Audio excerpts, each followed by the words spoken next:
Rational zero theorem. Use the rational zero theorem to list all possible rational zeros for the given function. In order to list all possible rational zeros, we're going to take the factors of the constant term, which is a positive 10, and the factors of the leading coefficient, which is a negative 5. First, list the factors of the constant term.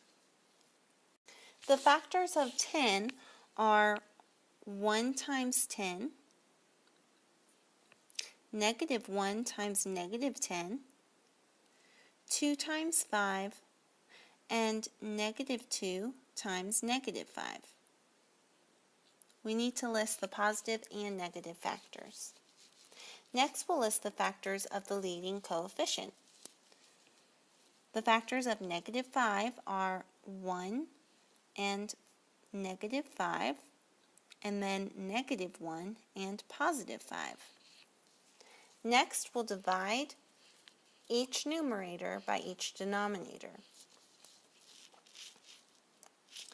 And we'll just do this in a step-by-step process. So first look at 1, and we're going to divide 1 by each term in the denominator. 1 divided by 1 is 1.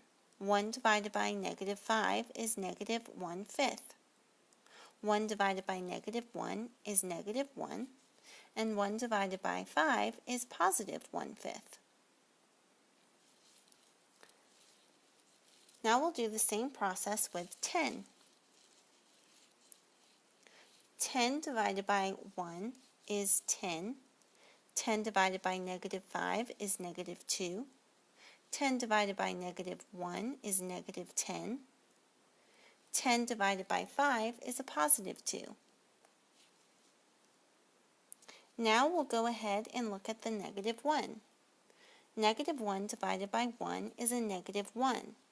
We already listed a negative 1, so we don't need to repeat that. Negative 1 divided by negative 5 is a positive 1/5. We already listed that, so we don't need to list it again. Negative 1 divided by negative 1 is a positive 1, and negative 1 divided by a positive 5 is a negative 1/5. Again, we already listed those, so we don't need to list them again. Whenever we divide the negative 10 by each of these terms, you'll see that we already listed those answers as well. So we can move on to the number 2. 2 divided by 1 is 2. 2 divided by negative 5 is a negative 2/5. 2 divided by negative 1 is a negative 2. And 2 divided by 5 is a positive 2/5. And as you can see, I accidentally listed the 2 twice, so I can just scratch that out. I don't need to include it in my set. I also don't need to include the negative 2.